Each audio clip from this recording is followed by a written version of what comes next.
¿Cuántas promesas te han hecho que no se han cumplido? Yo no te prometo un gran sueldo. Te prometo un trabajo fijo. No te prometo que siempre sea como el primer día.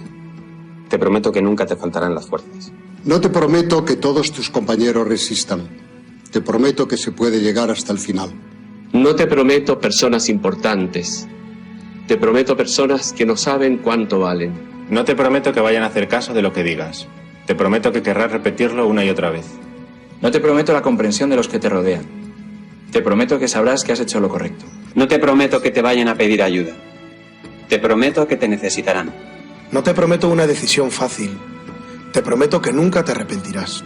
No te prometo un trabajo perfecto. Te prometo formar parte de un proyecto inolvidable.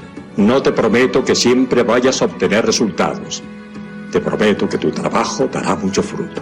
No te prometo que vayas a tener grandes lujos. Te prometo que tu riqueza será eterna. No te prometo que siempre vayas a poder ser valiente. Te prometo que tu amor será más fuerte que el mío. No te prometo que puedas acabar con el dolor, el sufrimiento y la injusticia. Te prometo que estés donde estés, llevarás esperanza. No te prometo el reconocimiento del mundo. Te prometo una palabra eficaz. No te prometo seguridades humanas. Te prometo la certeza de que has sido elegido. Y te prometo que alimentarás al mundo.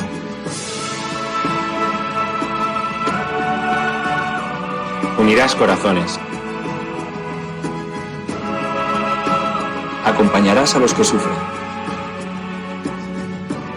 Confirmarás a los que quieren ser fuertes. Experimentarás con ellos la verdadera alegría. Sumergirás a los hombres en la verdad.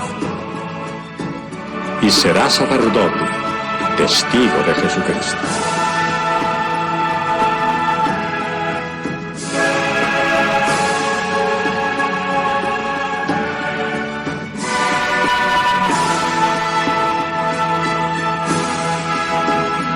No te prometo una vida de aventuras.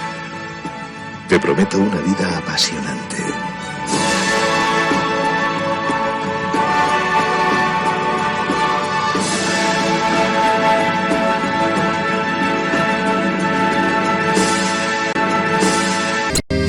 Jesucristo, Señor de la historia, que estuviste, estás y estarás. Sos presencia, esperanza y memoria. Sos el Dios de la vida hecho paz. Sos el mismo Jesús que estuviste junto al lago de Genesaret, y ante el hambre del pueblo exigiste, denle ustedes por Dios de comer.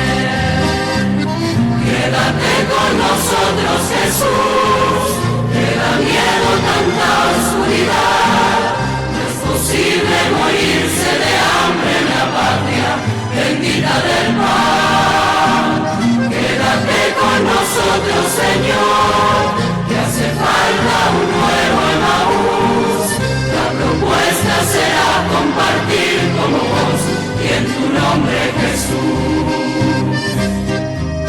Primitivo ritual de pastores, que fue luego banquete pascual, homenaje de nuestros mayores al Dios vivo de su libertad. Cena santa, signo y profecía, memorial de Jesús servidor, nueva alianza de la Eucaristía, que es misterio de fe y comunión.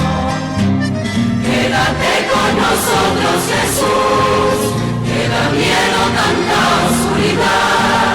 No es posible morirse de hambre en la patria bendita del pan. Quédate con nosotros, Señor, que hace falta un nuevo Emaús.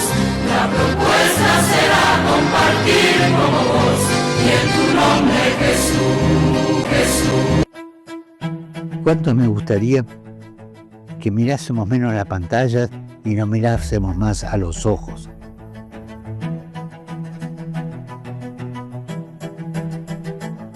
Si pasamos más tiempo con el móvil que con la gente, algo no funciona. La pantalla nos hace olvidar que detrás hay personas reales, que respiran, ríen y lloran.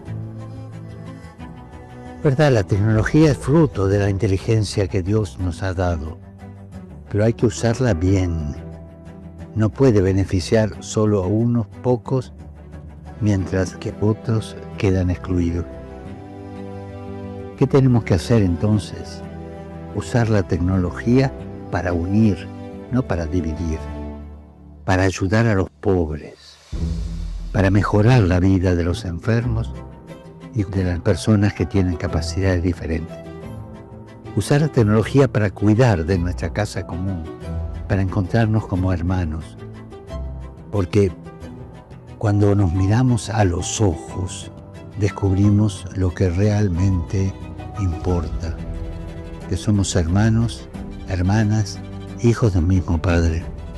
Oremos para que el uso de las nuevas tecnologías no reemplace las relaciones humanas, respete la dignidad de las personas y ayude a afrontar las crisis de nuestro tiempo.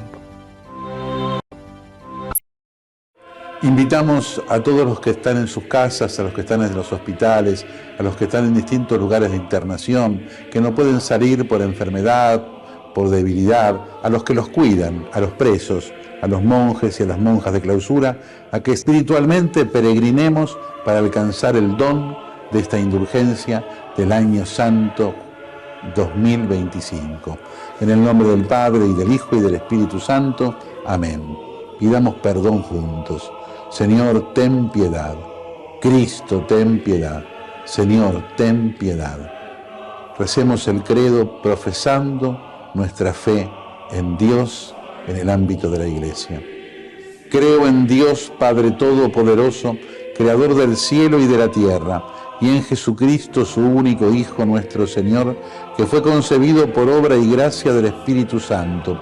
Nació de Santa María Virgen, padeció bajo el poder de Poncio Pilato, fue crucificado, muerto y sepultado, descendió a los infiernos, al tercer día resucitó de entre los muertos, subió a los cielos y está sentado a la derecha de Dios Padre Todopoderoso. Desde allí vendrá a juzgar a vivos y a muertos. Creo en el Espíritu Santo, la Santa Iglesia Católica, la comunión de los santos, el perdón de los pecados, la resurrección de la carne y la vida eterna. Amén. Delante de Jesús, mirando a Jesús en el sagrario, le pedimos que venga a nosotros. Señor Jesús, no puedo recibirte ahora con la hostia consagrada, pero te pido que vengas espiritualmente a mi corazón. Jesús, quiero permanecer siempre con vos. Recemos por el Papa y por las intenciones que lleva en su corazón. Padre nuestro que estás en el cielo, santificado sea tu nombre. Venga a nosotros tu reino, hágase tu voluntad en la tierra como en el cielo. Danos hoy nuestro pan de cada día. Perdona nuestras ofensas, como también nosotros perdonamos a los que nos ofenden. No nos dejes caer en la tentación y líbranos del mal. Amén. Y a la Virgen le confiamos nuestra vida, la saludamos, le pedimos que nos siga cuidando para vivir siempre en la esperanza. Y que a todos los bendiga Dios, que es Padre, Hijo y Espíritu Santo. Amén. Amén. Una cuenta que te va a sorprender. Dale. La culpa de todos los males de la Argentina es de la Unión Cívica Radical. ¿Por qué? Contémosla, mira. La tomamos. 1916, sí. Del 16 al 30 sí. Gobernaron los radicales. Los radicales.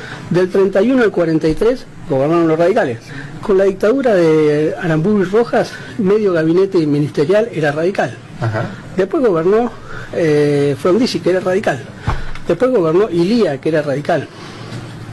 Con la dictadura militar, la última del 76 al 83, hubo 200 intendentes radicales, ninguno peronista. Sí. ¿No? Después gobernó 6 años Alfonsín. Después gobernó 2 años de la Rúa. En los últimos 100 años, 70 años gobernó el radicalismo. Uno podría hacer esa chicana, pero ¿cuál es la diferencia?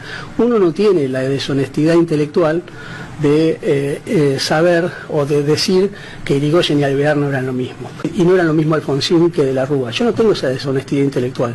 ¿Por qué ellos sí tienen esa deshonestidad intelectual de meter todos en la misma bolsa? ¿Es ignorancia o es supremacismo político? Y hay una cosa más. El peronismo gobernó de los 80 años, gobernó 30 años, 35 años. Pero el 25 años el Estado Nacional persiguió al peronismo. No hay en la historia argentina ningún partido político que haya sido perseguido brutalmente por el Estado Nación como lo fue el peronismo. El análisis internacional de Ina Afinogénova. Bueno, como ya veníamos diciendo, ¿no? El 24 de marzo de 1976 se produce el último golpe militar en Argentina. Ese día la pobreza era del 5,7%. En 2024 alcanzó el 52,9%. Se multiplicó por más de 9 en 49 años. Pero hay algo que creció todavía más. Aquel día la deuda externa era de 8.000 millones de dólares. Hoy llega a 467.000 millones de dólares, se multiplicó por 58. Y ponemos la mirada en ese dato, porque la deuda externa fue, es y seguirá siendo la herramienta principal utilizada por el poder financiero para saquear al país y mantenerlo sometido con la ayuda de las élites económicas locales, claro. Para comprender esta historia tenemos que ir unas décadas atrás. Vamos a marcar solo algunos hitos a modo de ejemplo. En 1922, Argentina crea la primera empresa petrolera estatal del mundo, YPF. Luego, en el gobierno de Juan Domingo Perón, se fundaría Gas del Estado, Somisa, dedicada a la producción de acero, y también empresas privadas beneficiadas con financiamiento estatal, como la siderúrgica Acindar, fundada en 1942, o Aluar, fundada en 1970, dedicada a la producción de aluminio. Petróleo, gas, acero y aluminio, 4 insumos básicos para cualquier proceso industrializador. Aguas abajo de estas enormes empresas se desarrolló una trama industrial que se beneficiaba con el acceso a estos insumos y a la energía. En la década de 1970, Argentina producía barcos en el astillero estatal de Río Santiago, aviones en la fábrica militar de Córdoba y poseía una industria automotriz con una integración alta de piezas producidas localmente. Debido a esa herencia y a la continuidad de algunas instituciones que pudieron resistir los intentos de desguace, hasta el día de hoy Argentina es uno de los 10 países del mundo que manejan el ciclo completo de la energía nuclear y también de los pocos con capacidad de construir satélites. Subrayemos la idea que estos datos buscan ilustrar. El entramado industrial era amplio y el Estado ocupaba un rol preeminente. Las empresas estatales llegaron a representar 1/3 del PIB del país. Su clase obrera era grande, con un alto nivel de organización sindical y una poderosísima proyección que condicionaba al poder político. Para ubicar a Argentina en el tablero mundial de aquellos años, podríamos decir que el país era una suerte de eslabón intermedio entre el nivel de desarrollo que tenían otros países sudamericanos y el que mostraban algunos países europeos. Argentina no era Europa, como pretendían representantes de su clase dominante no exentos de racismo, pero su estructura social tampoco era similar a la de otros países sudamericanos. Se ubicaba a mitad de camino, digamos, y avanzando. Es importante tener esto presente porque la trayectoria del país es muy diferente a la de sus pares. En un primer momento ningún otro país avanzó tanto, pero en un segundo momento ningún otro país retrocedió tanto. La clave de ese retroceso es la deuda.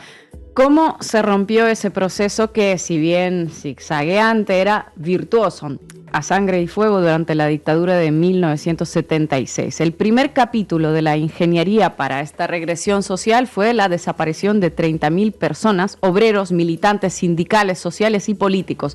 El terrorismo de Estado disparó contra el movimiento popular para debilitar su capacidad de resistencia. 6 años después del golpe, cuando la dictadura militar estaba en retirada, aparece el segundo elemento, la deuda.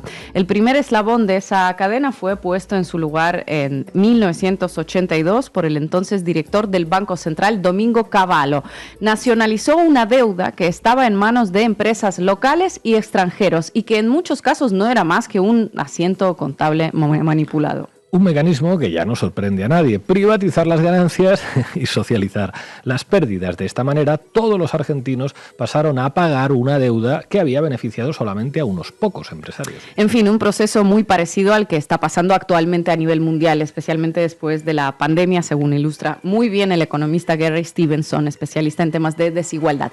El caso es que en ese primer salto, la deuda externa argentina pasa de 8.000 millones a 45.000 millones de dólares. Se multiplica por 5 en una sola firma de Cavallo. Y culminada la dictadura, vendría el gobierno democrático de Raúl Alfonsín. Tras un intento inconsecuente de revisar este legado, la deuda no se cuestionó y en los 6 años siguientes aumentaría 17.200 millones de dólares, hasta llegar a los 62.200 en 1989. El segundo ciclo de endeudamiento acelerado llegaría de la mano del gobierno neoliberal encabezado por el peronista Carlos Saúl Menem. Cuando asume, el reloj de la deuda marcaba 62.200 millones de dólares. La dejó 10 años después en 146.219 millones de dólares. Hasta allí la multiplicó por 2,3, pero hay más. Esa cifra no le hace justicia a sus brillantes políticas económicas tan elogiadas por Javier Gerardo Milei. Durante la década de los 80, para muchos países latinoamericanos, la deuda se convierte en una bola de nieve impagable. Si se hubiera producido un default, se verían perjudicados los bancos que tenían esos pagarés, muchos con sede ¿dónde? En Wall Street. Entonces llega un secretario del Tesoro de Estados Unidos, Nicholas Brady, ahí lo veis al lado de Menem, y concibe un plan conocido como Plan Brady, disculpen la obviedad, para, beneficiarlos, ¿no? ¿Qué es lo que propone Brady? Que esos papelitos con origen en una estafa sirvan para realizar una segunda estafa, quedarse con empresas estatales y con los recursos naturales de esos países entregados a cambio de esos papelitos devaluados por el riesgo de default. Menem multiplica la deuda, pero además para pagar enajena el patrimonio socialmente acumulado por generaciones de trabajadores. Los papelitos nacidos de una estafa permiten este segundo robo. El capital transnacional asociado a empresas locales se queda con la petrolera YPF, la siderúrgica Somisa, las telecomunicaciones de Entel, gas del Estado, las redes de energía eléctrica, aerolíneas argentinas, las principales rutas del país, los ferrocarriles, la fábrica de aviones, emisoras de radio y de televisión, el banco hipotecario, empresas petroquímicas, mineras y más. En total, alrededor de 60 empresas cambian de manos de este modo, de manos de público a privado. Recapitulemos porque se trata de un robo al cuadrado, incluso al cubo. En 1982, unos señores muy millonarios que no necesitaban ayudas para ponerles cara, pues podemos mencionar a Franco Macri, padre de don Mauricio, o a la filial argentina de Citibank, tenían una deuda que en algunos casos era consigo mismos. Por ejemplo, el Citibank de Argentina le debía a su casa matriz en Estados Unidos. Esa deuda pasa de estar en manos de estos empresarios a ser deuda de todos los argentinos gracias a su estatalización mediante seguros de cambio.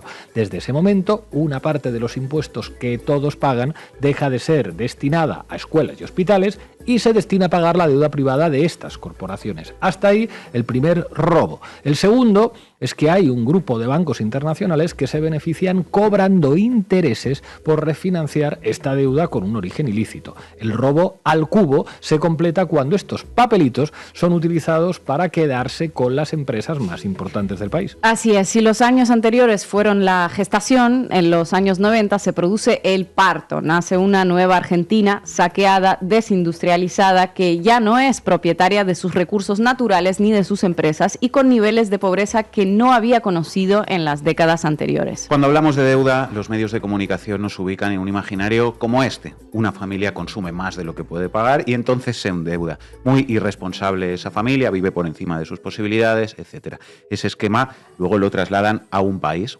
consume más de lo que puede y entonces se endeuda. ¿Qué país más irresponsable? Lo que estamos viendo aquí es que ese esquema no aplica. La deuda argentina y la de decenas de países no surge del comercio deficitario, no se debe a que los niños argentinos tomen demasiada leche o aguacates, como decían hace poco en sus medios, o a que sus padres les regalen demasiados juguetes. No es una deuda comercial, es un mecanismo puramente financiero creado intencionalmente para drenar el excedente de los países en favor del capital transnacional.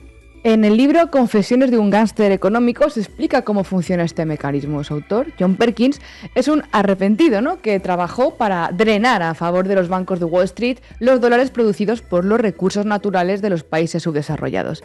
Perkins fue reclutado por la Agencia de Seguridad Nacional de Estados Unidos y en su primer día en la agencia, la instructora que debía formarlo le dijo cuál iba a ser su tarea. Tu trabajo consistirá en estimular a los líderes de todos los países para que entren a formar parte de la extensa red que promociona los intereses comerciales de Estados Unidos en todo el mundo. En último término, esos líderes acaban atrapados en la telaraña del endeudamiento, lo que nos garantiza su lealtad. Podemos recurrir a ellos siempre que los necesitemos para satisfacer nuestras necesidades políticas, económicas o militares. A cambio, ellos consolidan su posición política porque traen a sus países complejos industriales, centrales generadoras de energía y aeropuertos, y los propietarios de las empresas estadounidenses de ingeniería y de construcción se hacen inmensamente ricas. Win-win. Win-win. El tercer ciclo del acelerado endeudamiento de Argentina comienza en 2015 tras la llegada al gobierno de Mauricio Macri. La deuda era de 240.000 millones de dólares cuando Macri asume y llega a 323.000 millones de dólares cuando se va tras perder las elecciones, un incremento de 83.000 millones de dólares en tan solo 4 años. Dentro de ese total se encuentran los 44.000 millones de dólares prestados por el Fondo Monetario Internacional. ¿Y a dónde fue todo ese dinero? A la fuga de capitales. ¿De qué se trata? Bueno, pues una empresa obtiene ganancias dentro de un país, ya sea Argentina o el ejemplo que cada uno prefiera. En el caso de Argentina, esa ganancia estará en pesos. Ahora supongamos que esa empresa sea la petrolera Shell, que obtiene ganancias por la venta de petróleo, o la mega gestora de activos BlackRock, que las obtiene realizando la famosa bicicleta financiera. Luego de tener esa ganancia en el bolsillo, en el momento en que esa empresa quiera llevarse su dinerito, necesitará pasar esos pesos a dólares. Y ahí es donde aparece el Fondo Monetario Internacional. Ya sabemos que los préstamos del Fondo Monetario Internacional no son para ayudar a los países, ni se construyen obras públicas con esa plata. El fondo le presta a los países para permitir que las empresas transnacionales puedan dolarizar sus ganancias y llevárselas del país donde se encuentran. Para eso se usó el préstamo que el fondo le entregó al gobierno de Mauricio Macri. Es el mismo mecanismo que describimos al principio para la dictadura, solo que con una metodología diferente. Ganancias privadas para un grupo de empresarios y una deuda asumida por el Estado que pagarán todos a través de los impuestos. En definitiva, una transferencia de la riqueza de las clases bajas a las clases altas. Se ve que un poco sí que les gusta la redistribución, pero al revés que a la gente con conciencia social. El préstamo del Fondo Monetario Internacional al gobierno de Mauricio Macri también cumplió la función de ser un reaseguro, garantizar que en caso de que luego hubiera un gobierno menos dócil a los dictados del FMI, ese gobierno estuviera agarrado por todas partes.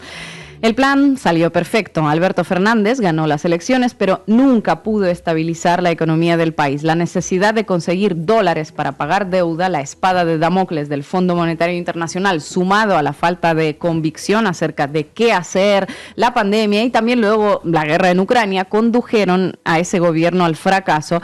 Y en esos 4 años la deuda volvió a aumentar 80.000 millones de dólares hasta alcanzar los 400.000 millones de dólares.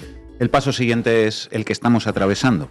Javier Milei llegó al gobierno y la deuda externa se ubica hoy en 473.000 millones de dólares. Decíamos que en los años 90 la deuda sirvió para que empresarios privados, nacionales y extranjeros, se quedaran con las empresas estatales a precio de gallina flaca. ¿Cuál es el plan ahora cuando mucho de lo que había para privatizar ya fue privatizado? ¿Para qué servirá la deuda externa en los próximos años?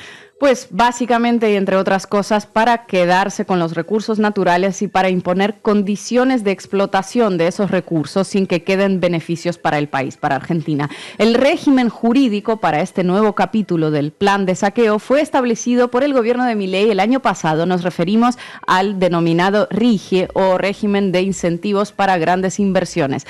En ese marco legal, las empresas que se adhieren pagan bajísimos impuestos, más bajos que si nosotros hoy abriéramos un almacén o un kiosco. ¿Qué se van a llevar? Los principales recursos naturales de la Argentina son el petróleo y el gas en yacimientos no convencionales y oro, cobre y litio en la cordillera de los Andes. Y anotemos que no falta mucho para que empecemos a hablar más asiduamente de las tierras raras, esas mismas que Donald Trump busca robarle a Ucrania y que son la obsesión del Pentágono. Bajo el modelo en curso, aquella Argentina que describimos al principio, socialmente integrada, con poca pobreza y creciente industrialización, continuará su transformación hacia un capitalismo de enclaves, un mar de pobreza contenida con represión intercalada por islas de enorme riqueza custodiadas por chicos pobres que, ante la falta de otras oportunidades, trabajan de policías disfrazados de Robocop. Gracias, compañera. Gracias. Te voy a mostrar un caso excepcional que va a terminar con un pacto en Casa Rosada. Un pacto narco en Casa Rosada. Lo que estás escuchando, ¿eh? 2 ministros, uno actual, otro ya es gobernador de la provincia de Entre Ríos, le propusieron a una persona que fue condenada por narco mentir para hacerlo zafar de una causa, adentro de la Casa Rosada. Tenemos las pruebas. Primero quiero mostrarte de qué se trata. En tu barrio seguramente el 90% de los casos de inseguridad están atados al narcotráfico. El problema es que el 90% de la dirigencia política se financia de manera directa e indirecta al narcotráfico. Este es un caso que surge en Entre Ríos, en Paraná más precisamente. Hay un tipo que se llama Tavicelis, que es narcotraficante, y lo detectan en varias ocasiones con aviones. El tipo termina participando de Cambiemos como un tipo que hacía aportes partidarios, y después de hacer esos aportes partidarios, lo pusieron como funcionario por haber hecho los aportes partidarios. Es una cosa increíble, pero quiero que la escuches todo porque todo termina en Casa Rosada con 2 ministros. Te lo adelanto rápidamente, el gobernador de la provincia de Entre Ríos y la ministra Bullrich. Están nombrados en un expediente, en una causa judicial. Cerraron la boca, se murió el fiscal. Se murió el fiscal de la causa y desapareció la causa. Mirá, el intendente del que estamos hablando es Sergio Barisco, que ya murió, pero fue condenado por narcotráfico. Nosotros tuvimos mucho que ver con eso, porque trabajamos intensamente en la investigación, estuvimos muchas veces por Paraná, hicimos cámaras ocultas, mostrábamos grabaciones, tuvimos mucho que ver con, por lo menos, la investigación de la causa. Sergio Barisco fue intendente 2 veces de Paraná y fue condenado a 6 años de prisión por comercialización de estupefacientes agravada.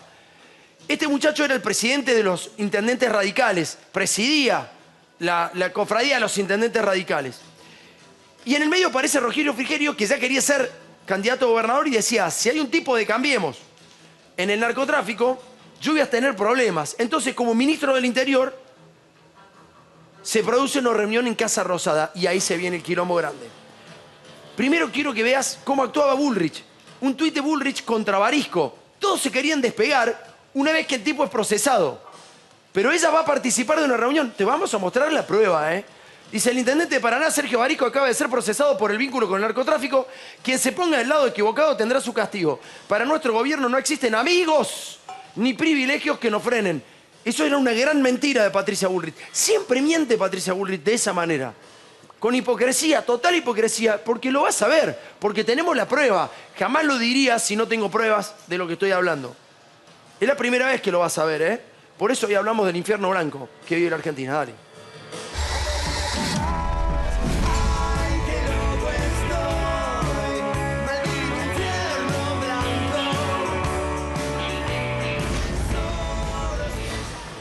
Buenas noches, César, ¿cómo estás? Buenas noches, Tomás, muy bien. ¿Todo bien? Muy bien. Adolfo, ¿cómo estás? Buenas noches. ¿Qué tal, Tomás? Buenas noches. ¿Qué tal, cómo anda, señor? Buenas noches. ¿Qué está haciendo ahí? Ah, no, nada. Está haciendo empanadas de vigilia. No lo distraiga, se va a caer todo eso. Señores, lo que vamos a ver ahora son partes muy chiquititas de una investigación que fue muy larga.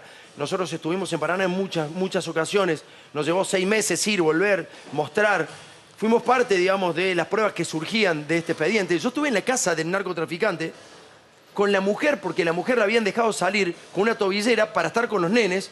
Adelante nuestro vendía droga frente al Paraná. En serio, era muy alevoso el descontrol que había en Paraná. Se habían contagiado de Rosario, se habían contagiado de Santa Fe, claramente. Esta es una partecita muy chiquita de la investigación. Vas a ver, tenés varios actores. El secretario de Seguridad, el intendente, secretario de Seguridad, era comisario y le había incautado droga al narco y ahora eran colegas, laburaban en el mismo gobierno. La subsecretaria de Seguridad, Griselda Bordeira, que hoy está en Cana, era la segunda de Seguridad y cuando era policía lo había conocido de los allanamientos a Tavicelis. Todos compañeros de una persona que repartía la droga en los camiones de recolección de residuos. Dale, vamos.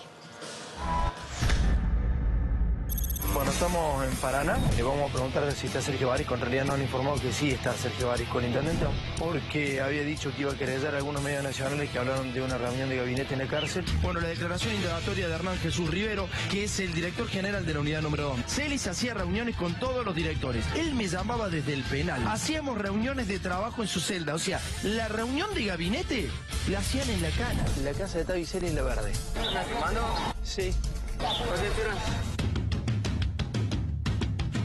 Bueno, y atrás nuestro nos han puesto a seguirnos una moto con 2 personas. ¿Y lo conocía Celis? Estaban acá en los que pagaban una campaña a Barisco. ¿Era buen chico Celis? Secretario, ¿cómo anda? ¿No lo conocía Tavi Celis? Ahí dice Barisco, mira, 2015. Movimiento Vecinalista del Oeste, que es la que preside el Tavi Celis. O sea, era simplemente rumores de que Celis podía ser narcotraficante. O sea, eran más que rumores, pero bueno, sí, está bien. Vamos a ir más a grano, Agustina. Vamos a pasar el próximo tape. No lo vamos a poner. La gente más o menos tiene que entender esto. Funcionarios que estaban en el área de seguridad habían sido policías. Como policía lo conocían al narco, de los allanamientos. Había comunicaciones entrecruzadas entre ellos. En un momento Noemí Bordeira, esta mujer, Griselda, le pide 1000 kilos de ropa. Bueno, termina presa. El tema es el siguiente. Ricardo Frank, el que viste vos recién, es el comisario y era el que decía, bueno, sí, lo conocíamos. La verdad que lo conocíamos. Hasta ahí la causa narco, señores. Hasta ahí lo que tenía que ver con el narcotráfico. Y ahora vas a empezar a ver lo que sucedía dentro de la Casa Rosada para hacerlo zafar a este narco. ¿Quién es el señor Pagliotto, Adolfo? Fue el abogado defensor de Sergio Barisco durante el largo proceso judicial y durante el juicio, que apelaron un montón de estrategias para tratar de declararlo inocente, cosa que no lograron, pero sí nos aporta un testimonio clave en esto que vamos a contar esta noche. Acordate, Sergio Barisco era el intendente, ¿no? Se entiende hasta ahí. El intendente de Cambiemos, el dirigente político. Tavi Celis era el narco. Pero ahora vamos a dejarlo a Tavi Celis y vamos a entrar con Barisco, que fue condenado a 6 años por haber comercializado estupefacientes desde el municipio, ¿escuchás? Es una barbaridad. Esto surge en el juicio, dice. El doctor Pagliotto inició su alocución y afirman que Barisco ha sido mancillado, etc. Denunció, y escuchen esto, por favor les pido, ponelo pleno, por favor, porque la gente tiene que ver que esto es un documento oficial. Denunció que en una reunión mantenida en la Casa Rosada con Patricia Bullrich, esta le manifestó, muchachos, vamos a hacerla corta, entreguen a Bordeira y a Pablo Hernández y lo salvamos a Barisco. Bordeira era la subsecretaria de Seguridad y Pablo Fernández era un concejal. Entonces, ¿qué dijo Bullrich? Bueno, ¿está hasta los huevos Barisco? Bueno, vamos a hacerla fácil. Mándenlo al frente a estos dos y yo te lo salvo a Barisco. A Barisco, que Barisco fue condenado por narcotráfico. La señora que dice que pelea con el narcotráfico, a espaldas de la sociedad, le decía, tranquilo, muchacho, dale, ya está. Pero te vas a enterar de una cosa tremenda, Estaba Milman en esa reunión, el que borró los celulares, ¿te acordás? En el intento de asesinato a la ex vicepresidenta de la Nación. Él borró los celulares. Vas a ver qué dice este tipo antes del intento de atentado. ¿Se entiende? Antes, o sea, no puede ser inventado después, porque fue antes. Exacto. Bueno, entonces, ¿en la justicia qué dijo, Adolfo? Hay que investigar lo que dijo este señor. Claro, cuando durante un juicio se escucha algún testimonio el cual configura un posible delito, en la sentencia que condena a Barisco, en el punto 40, los jueces dicen, bueno, pero además, acá escuchamos un testimonio muy fuerte, hay que extraerlo y conformar con eso una nueva causa para que le instruya un fiscal para ver si fue delito. Ponerlo pleno en la prueba, para que veas que todo lo que te estamos diciendo es real, Esto es parte de una sentencia. Todo lo que te estamos diciendo es real. Los jueces dicen esto. Después, el fiscal muere y no se sigue más la causa. Lo que hay que ver después es por qué muere. Habrá que preguntárselo. Primera parte de la entrevista con Pagliotto, dale. Cuando se da inicio a la causa en el fuero federal contra Sergio Barisco, somos convocados a una reunión en Casa Rosada que efectivamente la tuvimos. Sergio Barisco, la entonces ministra Bullrich, su segundo en aquel momento, Gerardo Milman, el propio Rogelio Frigerio, quien habla, gestionó esa reunión, quien tenía bastante predicamento en ese momento en la provincia de Entre Ríos, que hoy es el gobernador, y en aquel momento fungía de ministro del Interior de la Nación. Me refiero a Rogelio Frigerio. Bueno, este señor entró a Casa Rosada, lo llamó Rogelio Frigerio, a su despacho, en el despacho de Rogelio Frigerio, quien es hoy gobernador de Entre Ríos, era ministro del Interior. Loco, es muy grave lo que estamos escuchando. Frigerio parecía un tipo, la verdad, sinceramente, su estado es un tipo agradable, muy agradable. Estaba en su despacho en Casa Rosada, como periodista.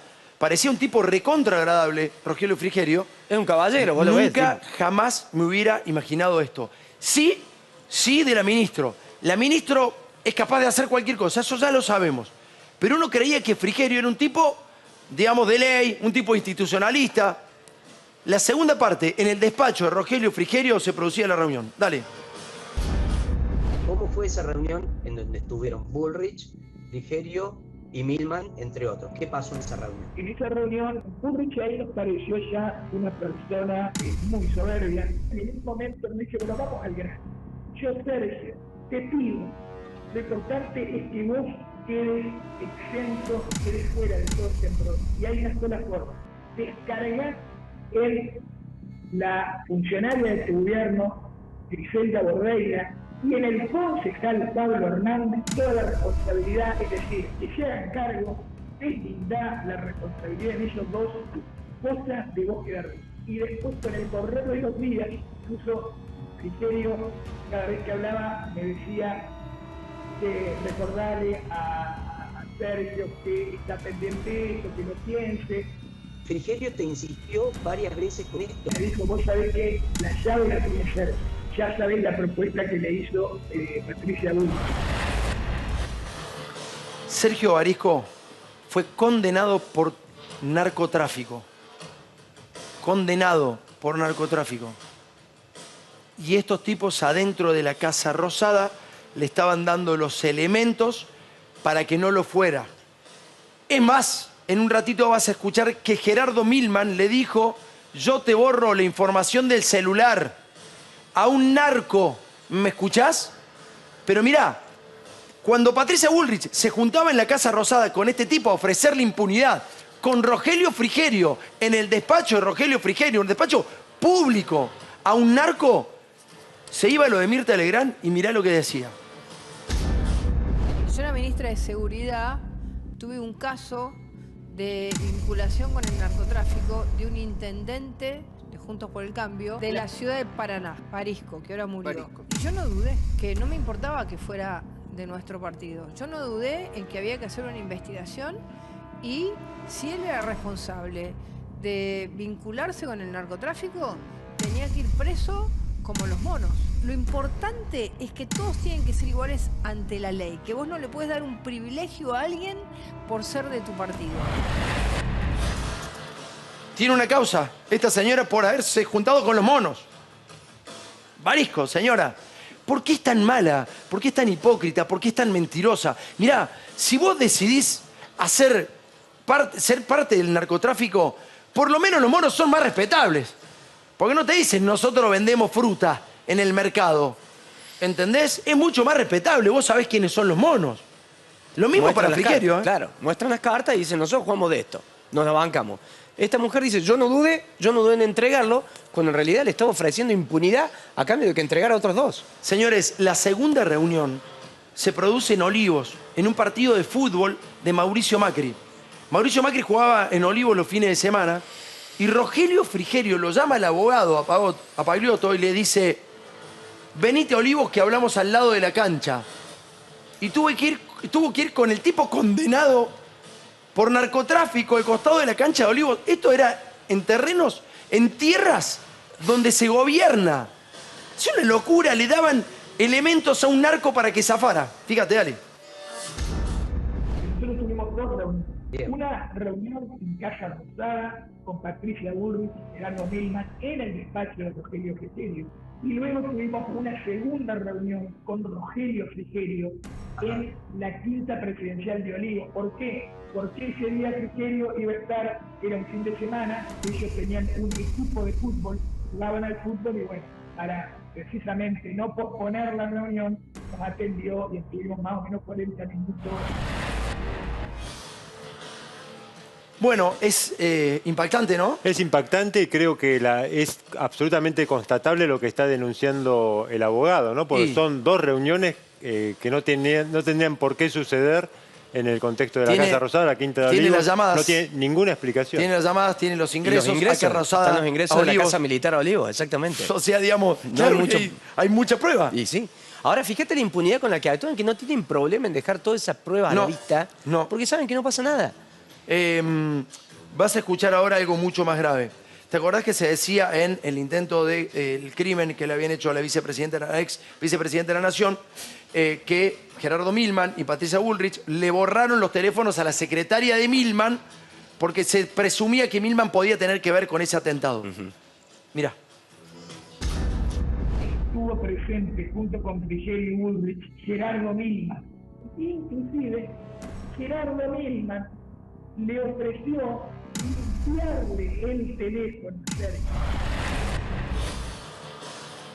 Esto fue antes, Guarda, fue antes de eso, Guarda, no lo veo Pagliotto Cuca, para nada, No lo veo Cuca Pagliotto. No, un dirigente radical reconocido en su provincia, un tipo muy respetado en su provincia, un abogado dirigente.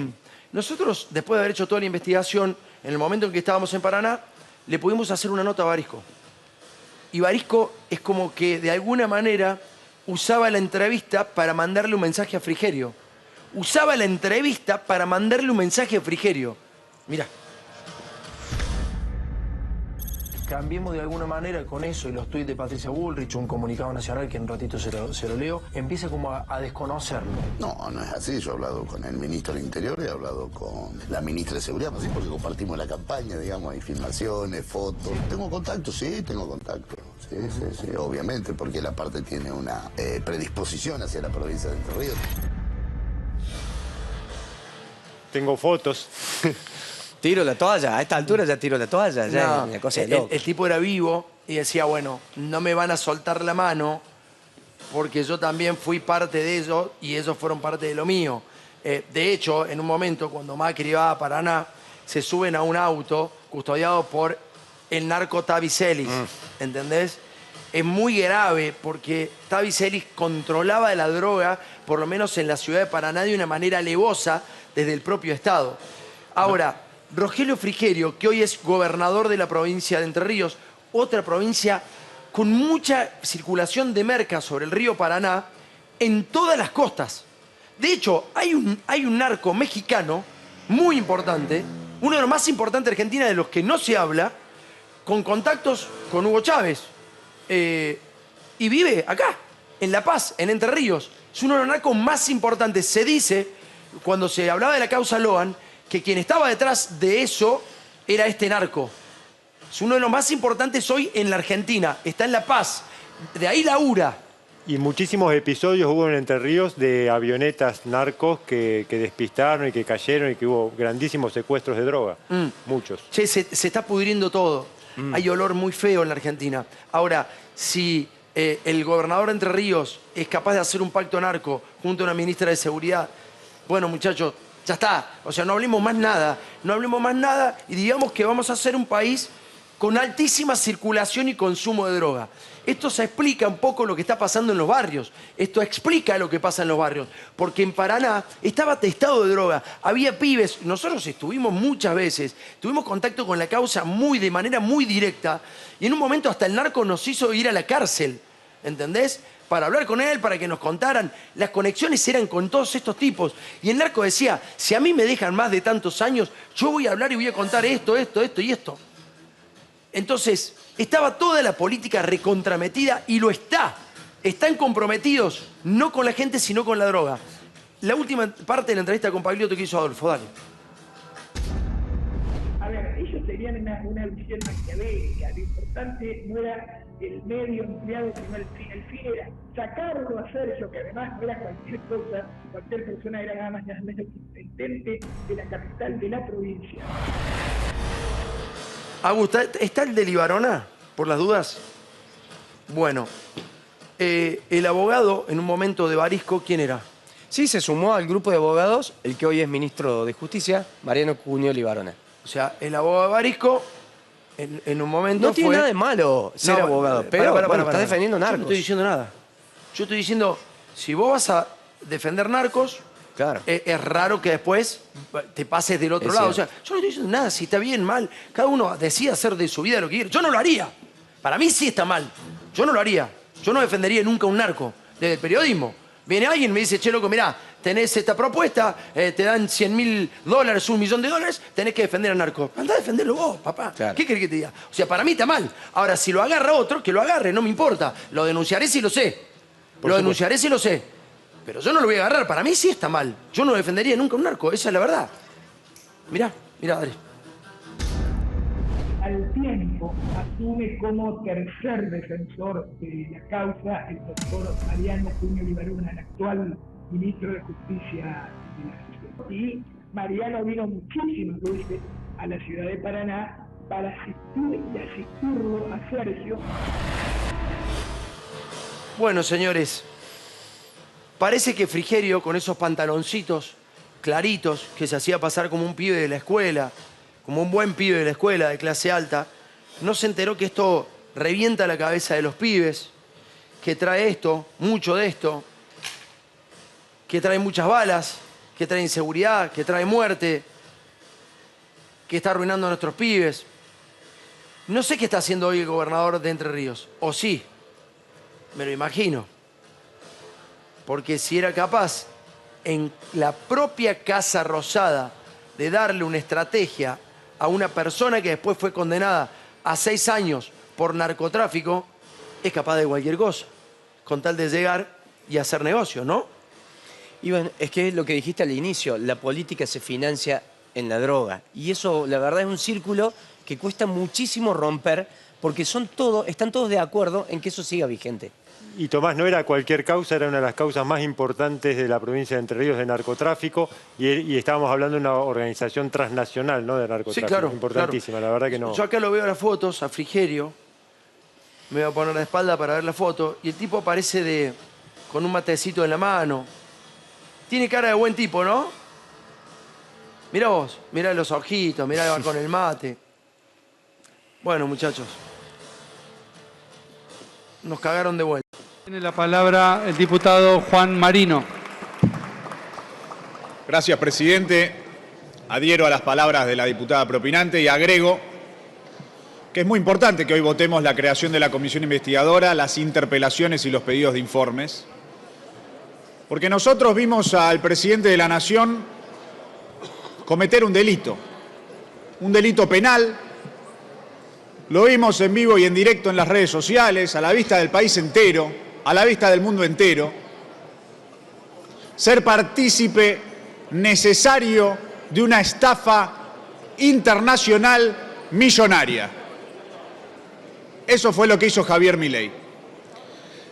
El diputado de La Libertad Avanza decía que la justicia no ha hecho ningún análisis preliminar sobre estos hechos. Tenemos que informarle al diputado de La Libertad Avanza que las medidas de prueba que ordenó el fiscal Tayano en la causa, en una de las causas, son para investigar la comisión del delito de estafa, es decir, que la hipótesis de la justicia es que hubo estafa, de cohecho y tráfico de influencias, o sea, coimas. Porque de la estafa con la criptomoneda Libra se derivó otro elemento que lo describía muy claramente la diputada preopinante, que son las coimas de Carina, que no sería solamente un hecho aislado en el marco de esto que pasó con Libra, sino que sería un modus operandi sistemático. Entonces no estaríamos solamente ante una estafa en particular, sino que si la justicia avanza como debe avanzar y determina las responsabilidades penales personales de los involucrados, podría quedar en claro que estamos ante una asociación ilícita encabezando este desgobierno. Entonces no tenemos un gobierno comprometido con la Constitución Nacional, sino que tenemos un desgobierno irresponsable y corrupto, en cabeza de Javier Milei y de la secretaria general de la Presidencia, Karina Milei. Nos preguntamos, acá el diputado de La Libertad Avanza decía, esto lo tiene que investigar solo la justicia. Entonces, ¿por qué el Poder Ejecutivo Nacional anunció una unidad investigadora especial bajo la órbita del Poder Ejecutivo?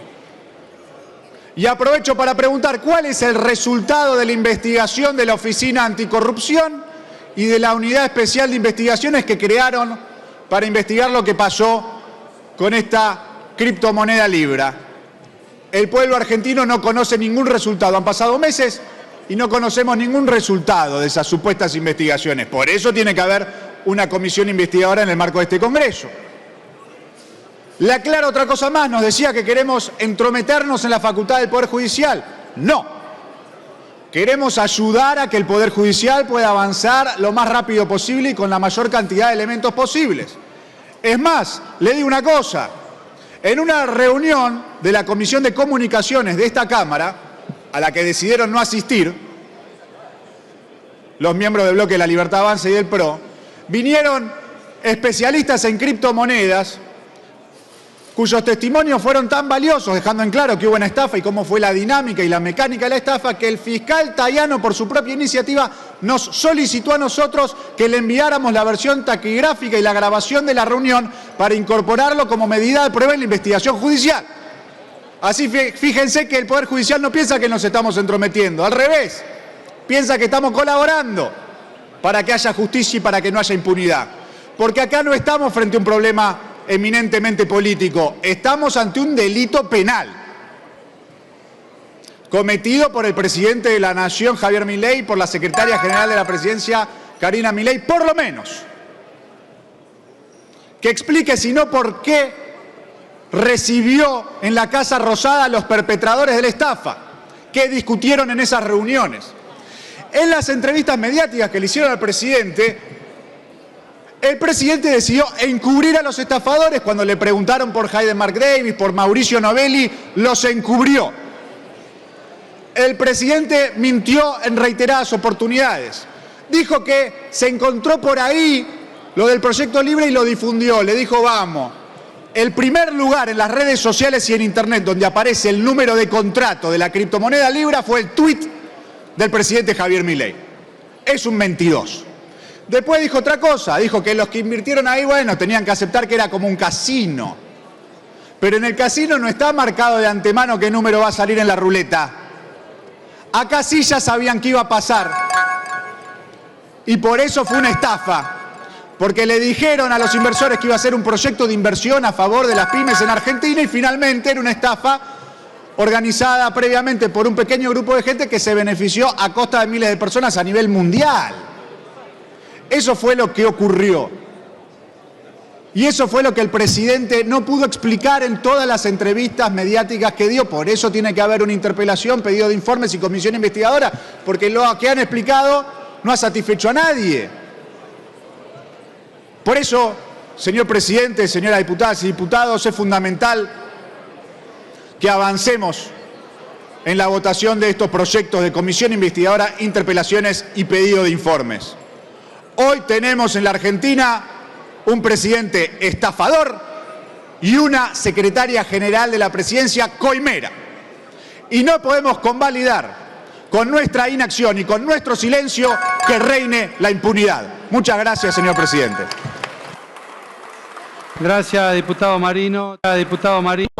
Porque el caso Libra avanza en Estados Unidos. El FBI ya tiene la causa y atención con las últimas dirigencias que puede ordenar. Hoy es un martes no solo por lo que el ex fiscal de Estados Unidos, Timothy Traynor, está investigando en ese país, sino como la criptoestafa también avanza en la política argentina. Porque en este momento en el Congreso de la Nación hay una sesión que se lleva adelante para votar distintas medidas en torno a Libra, desde la creación de una comisión investigadora, pasando por el pedido de indagar a distintos protagonistas del gobierno nacional involucrados en el caso, pero insistimos, la pata estadounidense de la investigación cada vez con más material, cada vez con más pruebas en contra del presidente Javier Milei. Tenés toda la información, Vané.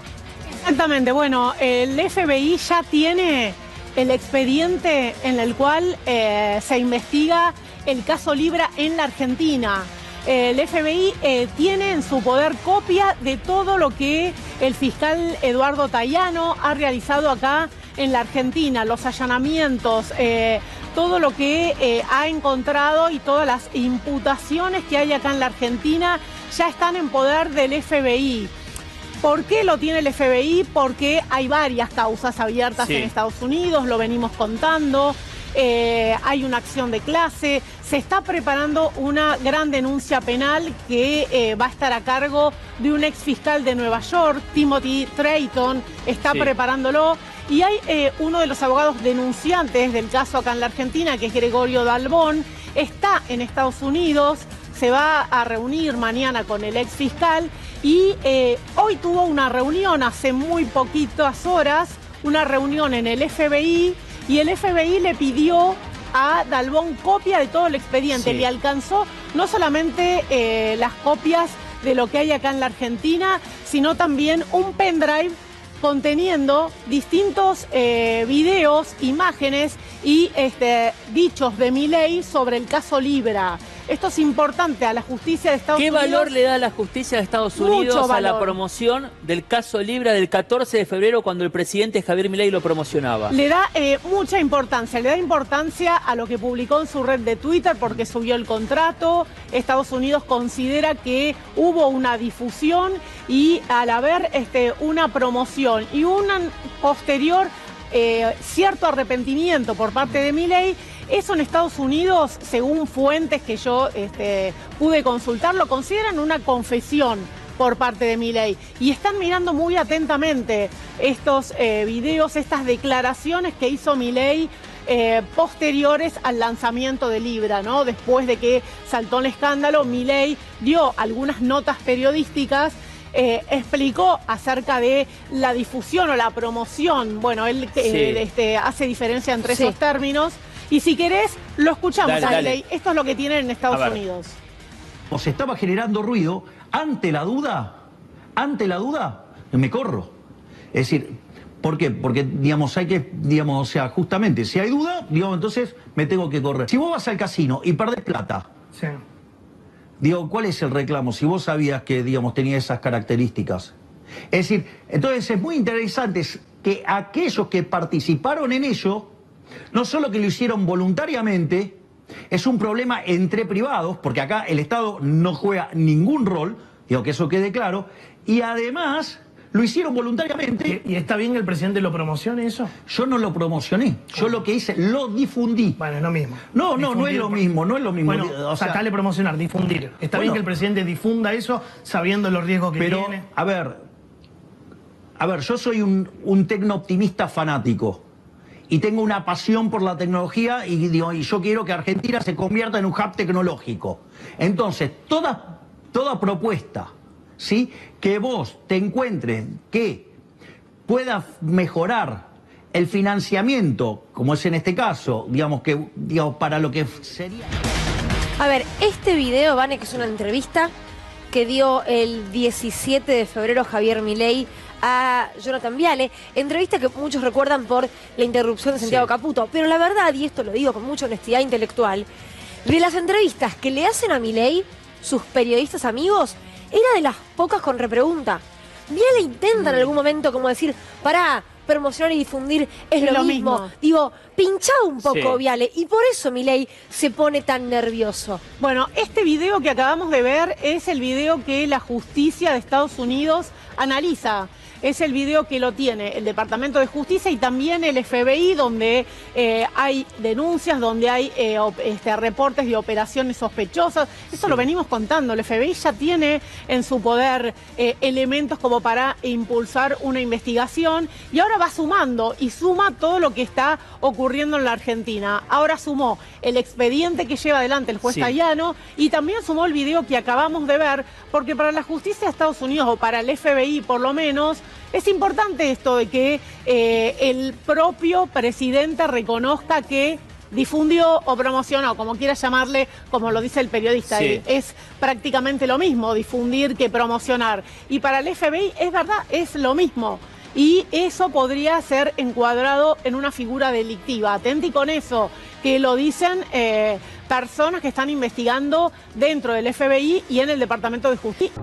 Es muy importante lo que pasó en la Cámara de Diputados, Gustavo, porque se dio un gesto de fuerte personalidad, de carácter, de temperamento de la Cámara de Diputados, no solamente logrando quórum en una situación muy difícil, como vos decís, con un montón de presiones cruzadas para tratar de impedirnos que tengamos quórum, sino además llevando adelante una sesión muy pero muy trascendente, porque fíjate, se aprobó la comisión investigadora por el escándalo de la estafa cripto que tiene como protagonista el presidente de la Nación.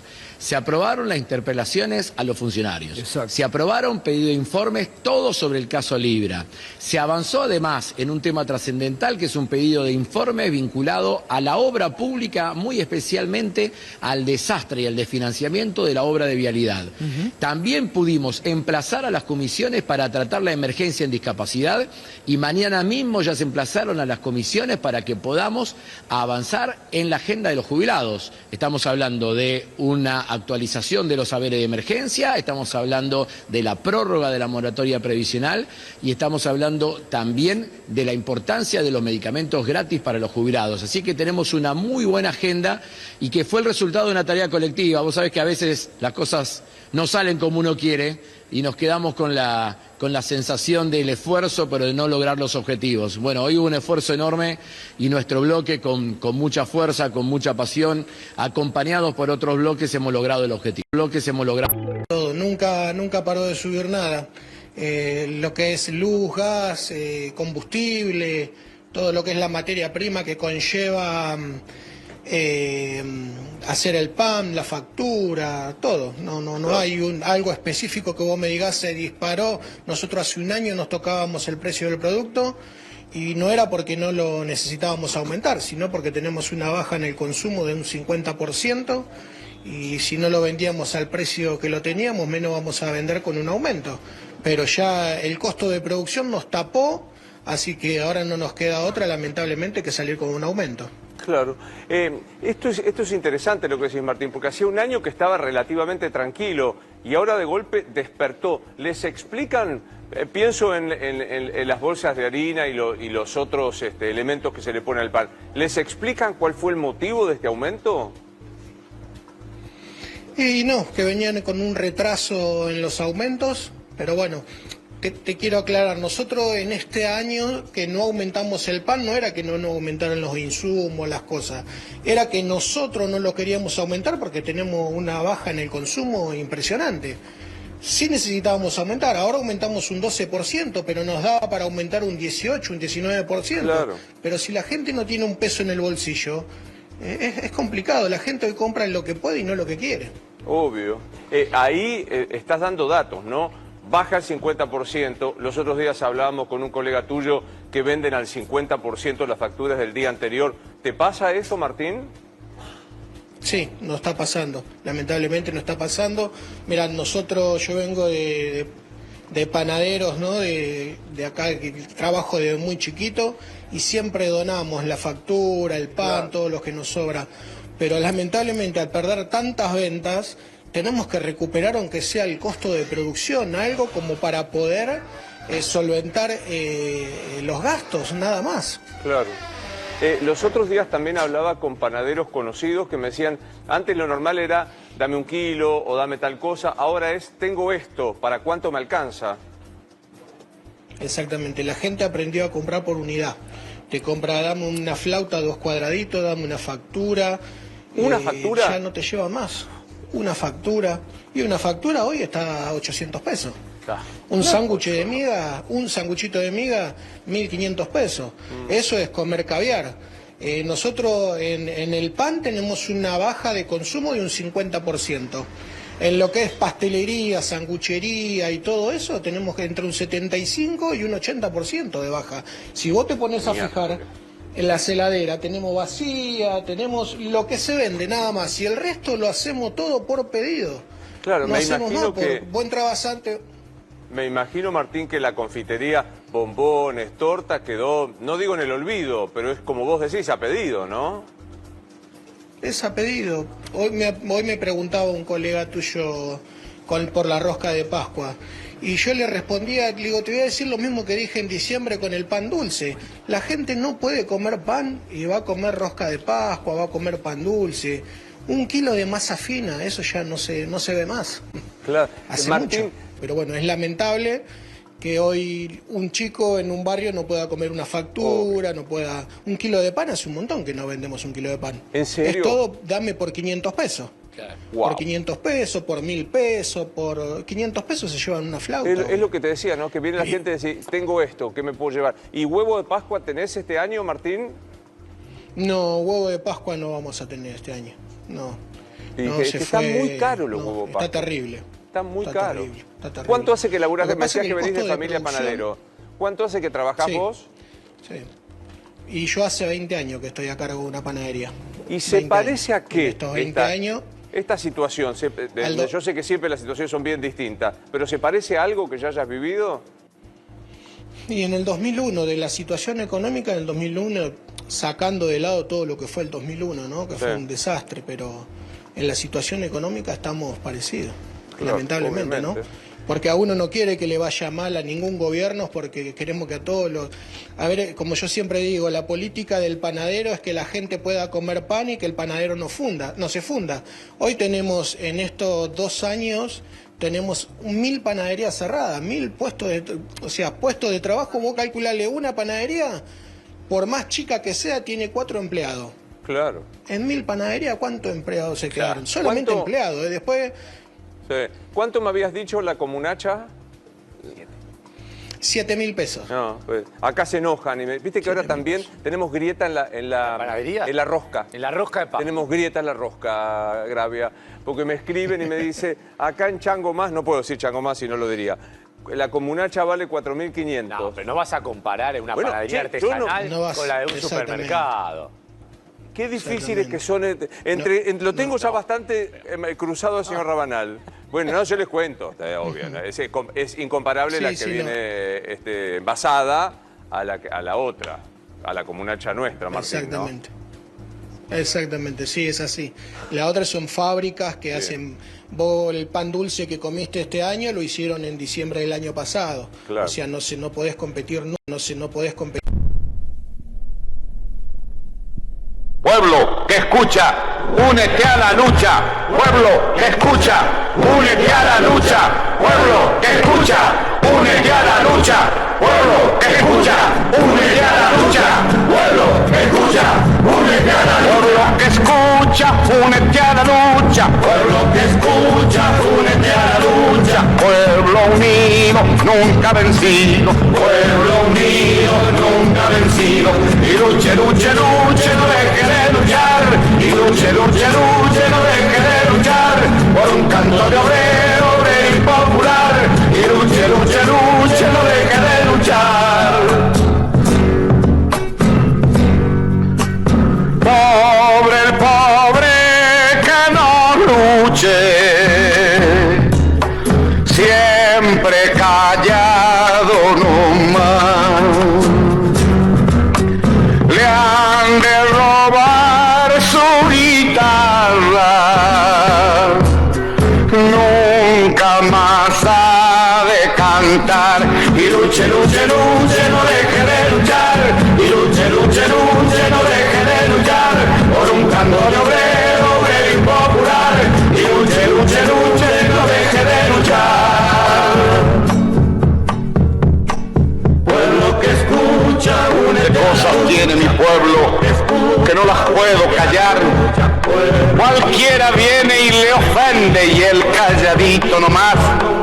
Pero guarda al que trampea, pero guarda al que le miente, porque mi pueblo no es tonto, porque mi pueblo es valiente, porque mi pueblo algún día cuando la sangre reviente habrá de salir cantando con un fusil en la frente. Y entonces no habrá más niños durmiendo bajo los puentes, ni obreros, ni campesinos, siempre apretando los dientes, porque mi pueblo es de machos y nadie me lo desmiente. Y luche, luche, luche, no deje de luchar. Y lleno de